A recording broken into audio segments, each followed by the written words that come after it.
Kananurada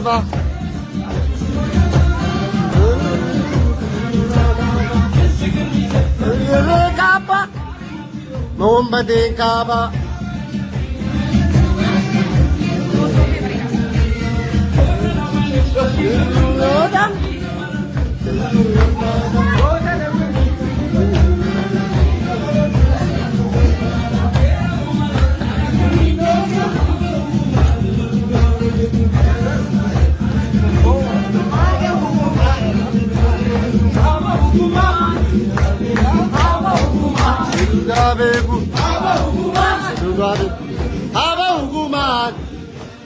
Haba hukuman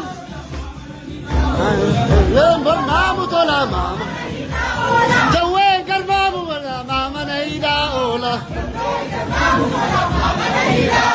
jawe karbamu tola mama naida ola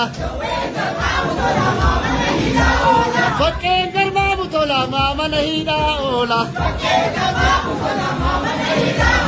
jawe karbamu tola mama naida ola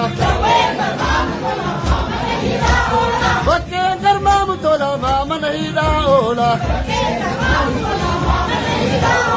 abdi karbamu tola mama naida ola Oromoo karbamu tola mama naida ola Erron karbamu tola mama naida ola Erren karbamu tolti mama naida olti Ullo karbamu tola mama naida ola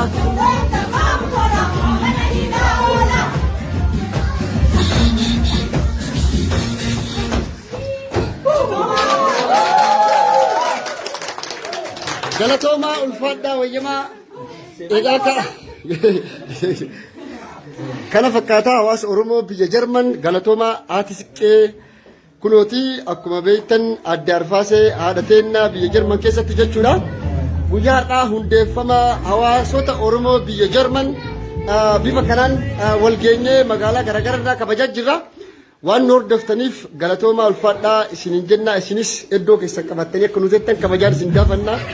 nagaatti.